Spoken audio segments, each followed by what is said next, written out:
The apartment was silent, except for the ticking wall clock and the rain tapping against the windows when Ethan Walker finally understood that his marriage had already died long before he walked through that front door. What destroyed him wasn't the lipstick stain on the wine glass. It wasn't the unfamiliar men's jacket hanging beside his coat. It was the fact that Claire looked relieved when she saw him standing there unexpectedly. Like she had been waiting for the moment he would finally catch her. Ethan stood frozen in the hallway, soaked from the storm outside, his duffel bag still hanging from one shoulder after returning 2 days early from Seattle. The yellow kitchen light spilled into the apartment, illuminating Claire as she sat at the counter with her phone clutched tightly in her hand. For one terrifying second, neither of them spoke. Then Claire slowly stood. "You weren't supposed to be home until Thursday." "Not I missed you." "Not you're back early." Just that. Ethan's chest tightened. Behind her, a second wine glass sat beside the sink, half full, fresh. The jacket hanging near the door definitely wasn't his. Expensive, dark gray wool, tailored. A man's laugh suddenly echoed faintly from the bathroom hallway. Everything inside Ethan went cold. Claire immediately stepped forward. "Ethan, wait." A tall man appeared from the hallway, sleeves rolled up casually like he belonged there. Like he had every right to stand inside Ethan's home wearing socks on Ethan's hardwood floor. The stranger stopped instantly after seeing him. The silence became unbearable. Ethan recognized him within seconds. Daniel Harper, senior partner at Claire's law firm. 42 years old, married, 2 daughters. Ethan had met him 3 times.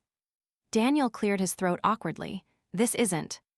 "Don't," Ethan interrupted quietly. His voice sounded unfamiliar, even to himself. Claire's face paled. "Ethan, please let me explain." But Ethan couldn't stop staring at the wine glasses. The candle burning near the kitchen window. The comfortable way Daniel stood beside her. None of this looked new. That realization hurt more than the betrayal itself. This had history. Routine. Practice. Daniel grabbed his coat quickly. "I should go." Ethan stepped aside without looking at him. Daniel moved toward the door, but before leaving, he hesitated. Guilt flickered across his face. "I never meant for this to happen." Ethan finally looked directly at him. "You still let it happen." Daniel had no response. The apartment door shut softly behind him. Then it was just Ethan and Claire. 7 years of marriage, standing in complete silence. Claire crossed her arms tightly like she was cold. It wasn't supposed to happen like this. Ethan laughed once. A broken, hollow sound. "That's your opening line." Tears filled Claire's eyes instantly. "I didn't want you to find out this way." "No," Ethan replied quietly. "You didn't want me to find out at all." She looked away. That was answer enough. Ethan slowly placed his duffel bag on the floor. Every memory inside the apartment suddenly felt poisoned. Their wedding photo above the fireplace. The couch they bought after saving for months. The coffee mug Claire painted for him on their 3rd anniversary. He suddenly wondered how many lies existed inside every memory he loved. "How long?" he finally asked. Claire didn't answer immediately, which terrified him. "How long, Claire?" Her lips trembled. 8 months. The number hit harder than any scream could have. 8 months. 8 months of dinners. Movies. Birthdays. Phone calls. Morning kisses. 8 months of pretending. Ethan stared at her, as if he no longer recognized the woman standing in front of him. "You came home every night and lied to my face for 8 months." Claire wiped tears from her cheeks. "I never wanted to hurt you." "That's the thing about betrayal," Ethan said softly. "People always say that after they destroy someone." Claire suddenly stepped closer desperately. "Please listen to me. We were struggling for a long time before this happened." Ethan blinked slowly. "We?" "You were always gone," she whispered. "Always working, always traveling. I felt alone. And your solution was sleeping with your married boss." "That's not fair." Ethan stared at her in disbelief. "Not fair." His voice finally cracked. "You know what wasn't fair? Me spending the last 3 years trying to build a future for us while you replaced me behind my back. Claire cried harder now, but Ethan felt strangely numb. Like his emotions had overloaded and shut down completely. He walked toward the bedroom without another word. "Where are you going?" Claire asked shakily. "To pack." Her breathing hitched instantly. "Ethan." He opened the bedroom closet and grabbed a suitcase. Claire followed him. "Please don't leave like this." He folded shirts mechanically, refusing to look at her. "How else should I leave? We can fix this." That made him stop. Slowly, Ethan turned toward her. Claire's mascara streaked down her face. Her wedding ring still rested on her finger. The same hand that had touched another man for 8 months. "You already made your choice," Ethan whispered. "I made a mistake." "No," he said calmly. "You made thousands of choices." Claire covered her mouth and sobbed. But Ethan no longer knew if her tears were for him, for herself, or simply because she got caught. That thought shattered something final inside him. 2 hours later, Ethan sat alone inside his car in the apartment parking garage, while rain hammered the windshield. He couldn't breathe properly. His hands shook violently against the steering wheel. He had no destination. No plan. Just pain. His phone buzzed repeatedly. "Claire. Claire. Claire." He ignored every call. Then another message appeared. "Claire, please come back so we can talk." Another. "Claire, I love you." Ethan stared at those 3 words until anger finally replaced the numbness. Loved. People didn't destroy someone they loved every single day for 8 months. He shut the phone off completely. The following week became a blur of cheap hotel rooms, sleepless nights, and pretending to function at work. Ethan told almost no one. The humiliation was too heavy. Every time someone casually asked how Claire was doing, he felt physically sick. Meanwhile, Claire texted constantly. Apologies. Excuses. Long emotional paragraphs. Photos of old memories.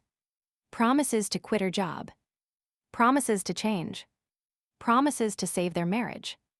Ethan read none of them fully. One night, his younger sister, Lily, showed up unannounced at his hotel, after finally forcing the truth out of him over the phone.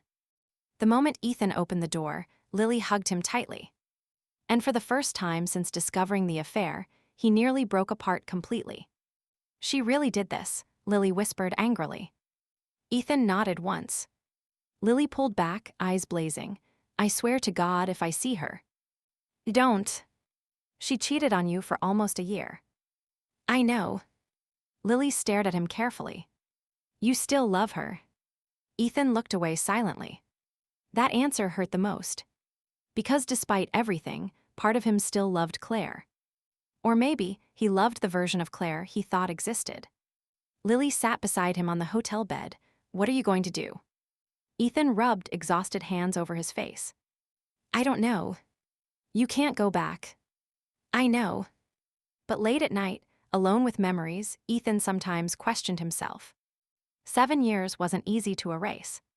He remembered Claire dancing barefoot in the kitchen. Claire sleeping on his chest during thunderstorms. Claire crying happy tears during their wedding vows.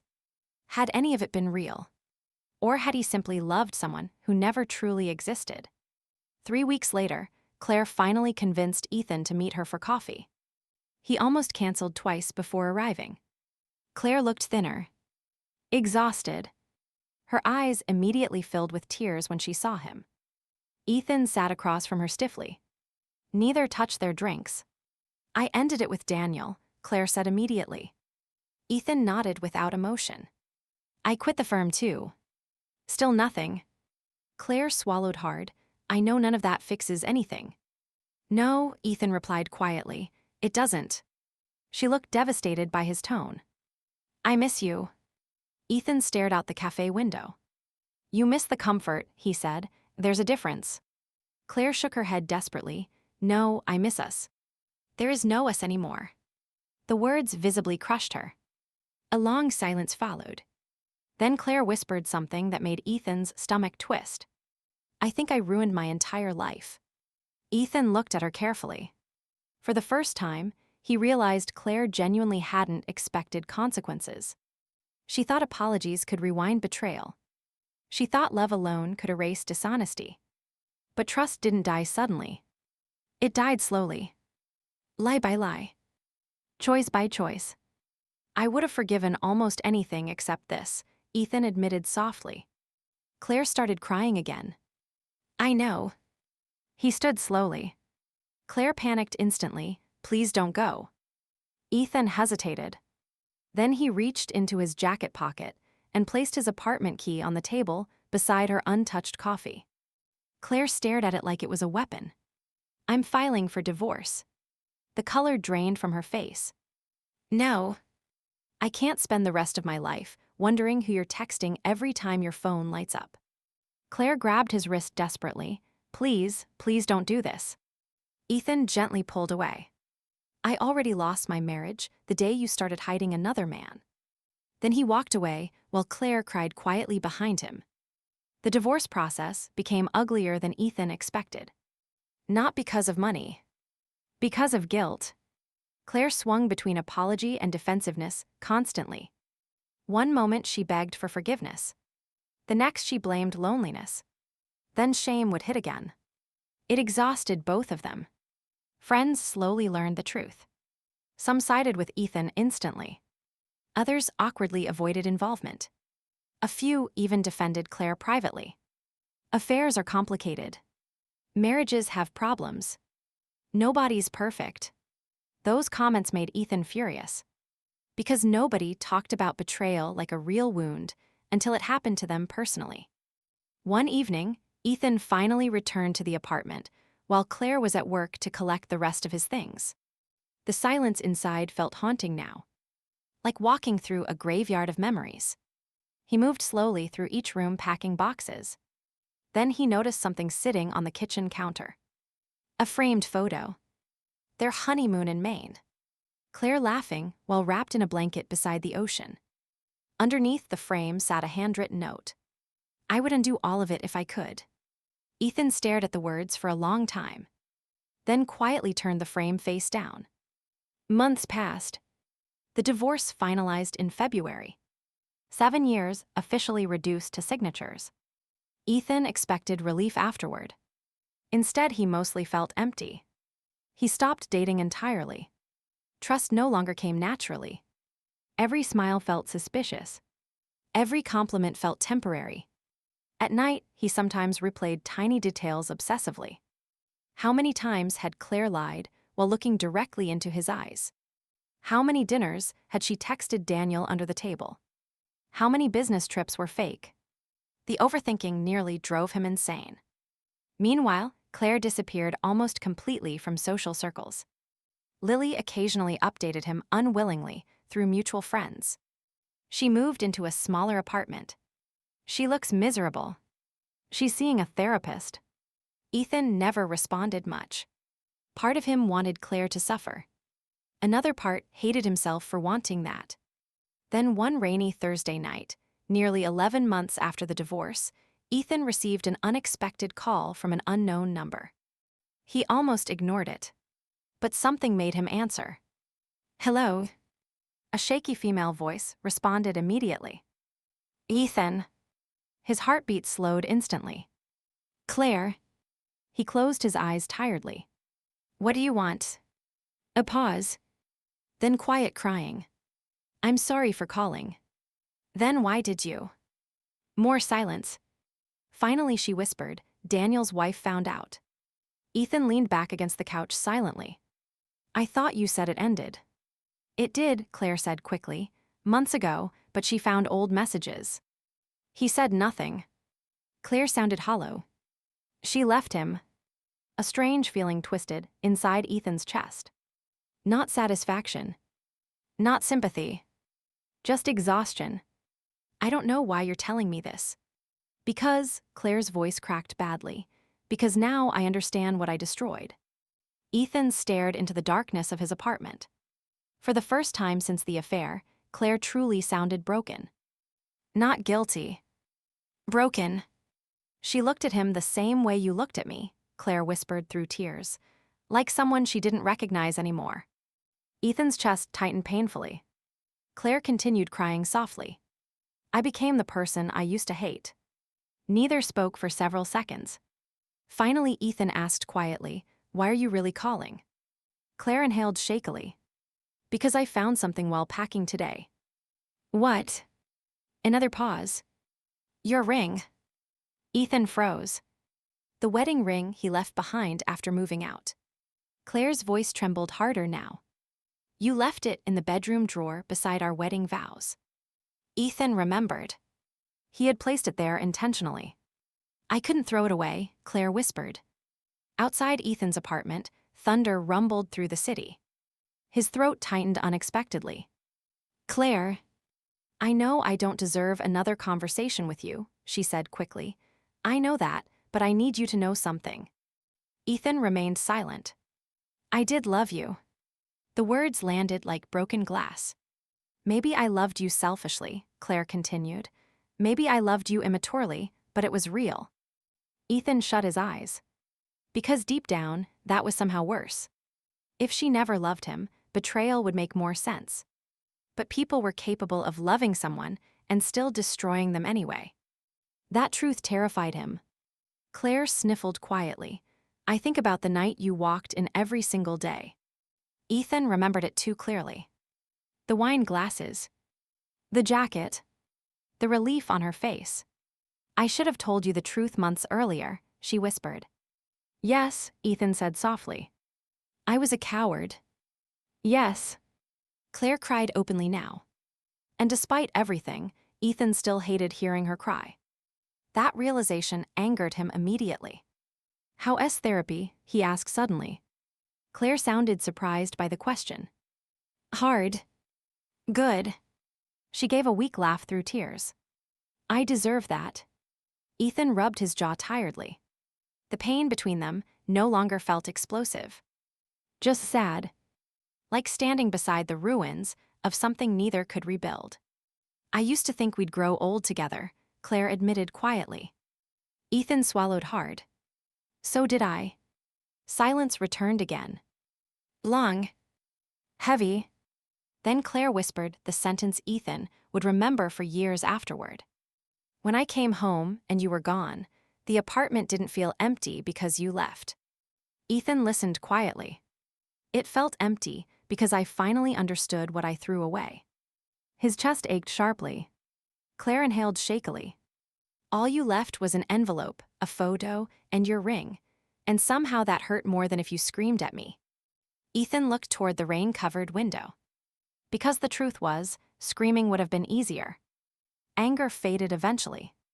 But disappointment stayed. "You were my best friend," he said quietly. Claire broke down crying again. "I know. And you betrayed me anyway." "Yes." The honesty in her voice made everything hurt even more. Ethan leaned back silently for a long moment, then finally asked the question buried inside him for almost a year. "Why him?" Claire answered immediately this time. "Because he made me feel admired when I felt invisible." Ethan absorbed the words quietly, then nodded once. Not because the answer excused anything, but because at least it was finally honest. And honesty would have saved them long before betrayal destroyed them. Claire's breathing slowly steadied. "I don't expect forgiveness," she whispered. Ethan looked down at his empty left hand. The pale ring mark had finally faded months ago. But the damage underneath it hadn't. "I don't know if I can forgive you," he admitted. Claire sounded shattered but unsurprised. "I understand." Another silence. Then Ethan spoke softly. "But I don't hate you anymore." Claire immediately started crying again. Not loudly. Just quiet grief. The kind that arrives too late. Outside, rain continued falling against the city, while two people sat alone in separate apartments mourning a marriage that died long before the divorce papers ever arrived. For the next 3 weeks after that phone call, Ethan tried convincing himself it meant nothing. Just closure. A conversation between two broken people, standing on opposite sides of ruined trust. But closure wasn't supposed to linger in your head at 2 in the morning. It wasn't supposed to make you stare at old photos you swore you'd never open again. And it definitely wasn't supposed to make your chest tight every time your phone vibrated unexpectedly. Yet somehow Claire's voice had reopened wounds Ethan thought were finally scarred over. He hated that more than the betrayal itself sometimes, because healing had taken everything out of him. And now memories were crawling back in through cracks he spent months sealing shut. One Sunday afternoon, Ethan sat across from Lily at a crowded diner while she studied him carefully over her coffee mug. "You talked to her again." Ethan looked up sharply. "How do you know that?" "Because you've been distracted all week." He sighed tiredly. Lily shook her head immediately. "Don't do this to yourself." "I'm not doing anything." "You're thinking about her again." Ethan rubbed his forehead. "I never stopped thinking about her." That answer softened Lily's expression instantly. She reached across the table and squeezed his hand gently. "That doesn't mean she deserves another chance." "I know." But his voice lacked certainty. And Lily noticed. "Ethan." "What?" "You spent almost a year learning how to survive without her." He stared down at his untouched food silently. "She cheated on you for 8 months," Lily continued quietly. "Not one mistake, not one bad night, 8 months." Every word landed heavily because they were true. Ethan nodded slowly. "I know exactly what she did." "Then why do you look guilty every time someone criticizes her?" He had no answer for that. Because the truth embarrassed him. Despite everything, part of him still remembered Claire before the betrayal. Before lies poisoned every memory. And unfortunately, love didn't disappear as quickly as trust. That night Ethan returned home, emotionally exhausted. Rain hammered softly against the windows again, bringing back memories he didn't want. His apartment still looked temporary despite living there nearly a year now. Minimal furniture. Bare walls. No warmth. Like some part of him never fully unpacked after the divorce. He tossed his keys onto the counter and noticed a missed call from an unknown number. Voicemail. He almost deleted it automatically. Then he listened. "Ethan, hi, this is Daniel." Ethan froze instantly. Daniel Harper. The man who helped destroy his marriage. Ethan nearly shut the message off right there. But something kept him listening. "I know you probably never want to hear from me again. Honestly, I wouldn't blame you." Daniel exhaled shakily. "But there's something I think you deserve to know." A long pause followed. "My wife left last month." Ethan leaned against the counter silently. "She found everything," Daniel continued. "Messages, hotel receipts, photos, more than Claire probably ever told you." Ethan's stomach tightened.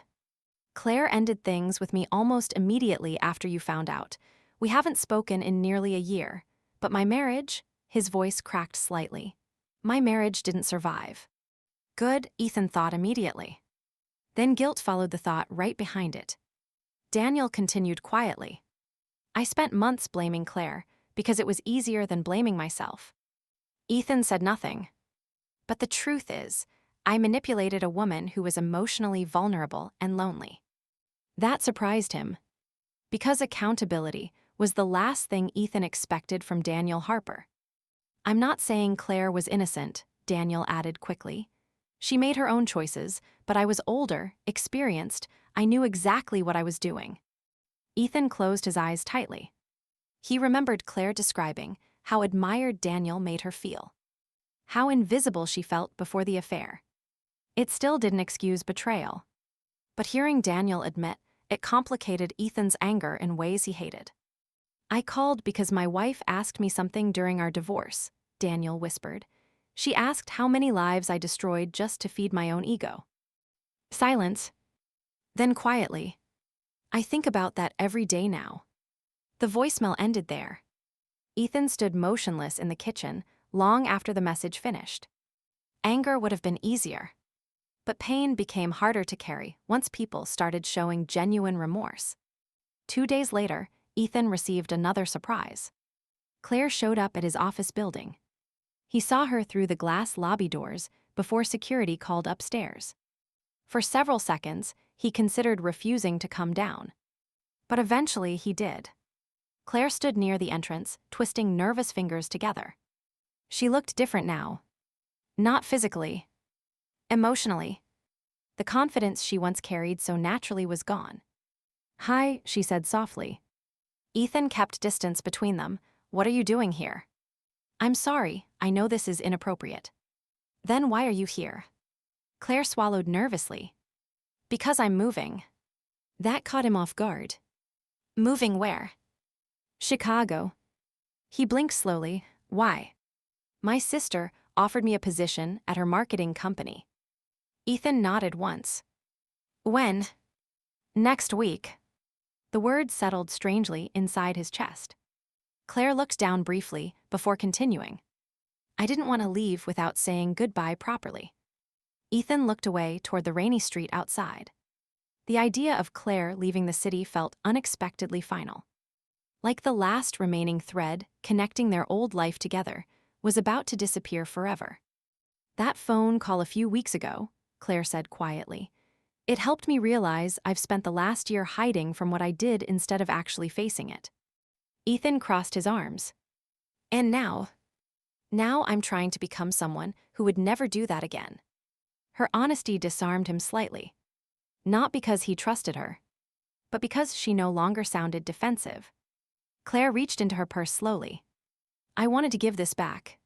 She handed him a small envelope. Ethan recognized it instantly. Their old wedding photo. The same one he left behind. And inside the envelope rested his wedding ring. His chest tightened painfully. Claire's eyes shimmered with tears. "I carried these around for months," she whispered. "Like if I held onto them long enough maybe I could somehow undo everything." Ethan stared silently at the ring. Simple platinum. 7 years, reduced to a small circle of metal. Claire wiped her eyes quickly. "You don't have to say anything." But Ethan finally looked at her carefully. "You really loved him." The question escaped before he could stop it. Claire looked genuinely startled, then immediately shook her head. "No." "Then why risk everything?" She inhaled shakily. "Because attention can feel like love when you're emotionally starving." Ethan absorbed the words quietly. Claire continued softly. "That doesn't justify anything, I know that now." A long silence stretched between them.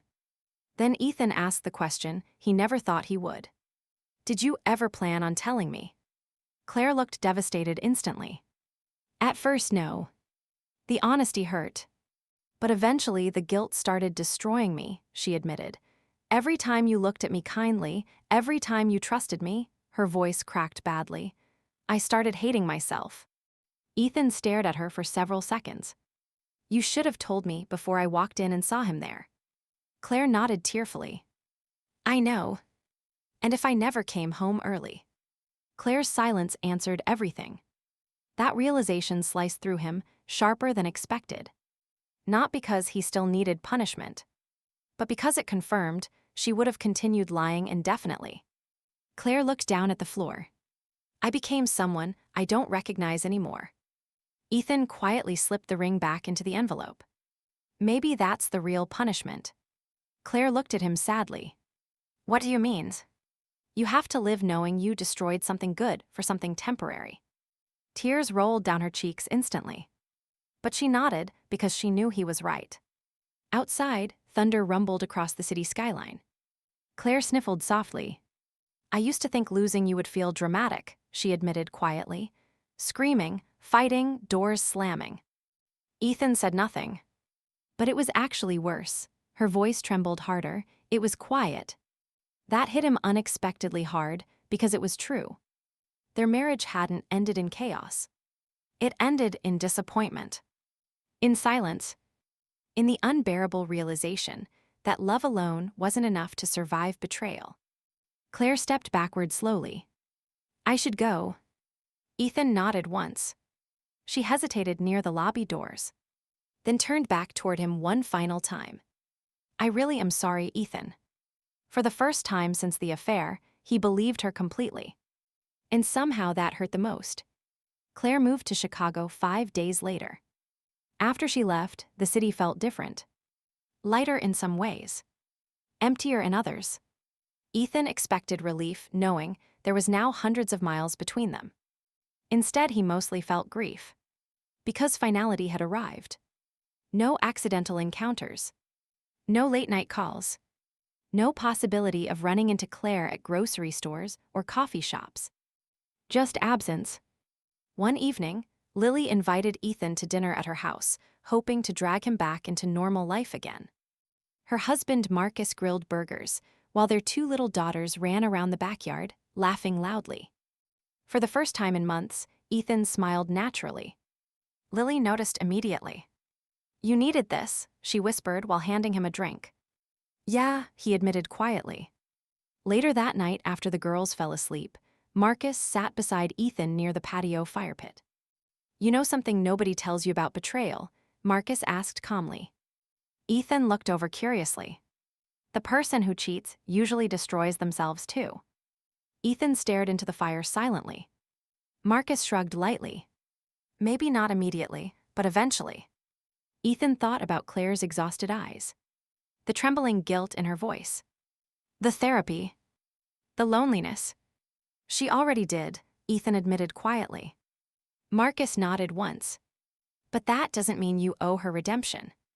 Those words stayed with Ethan long after he drove home. Because somewhere deep down, part of him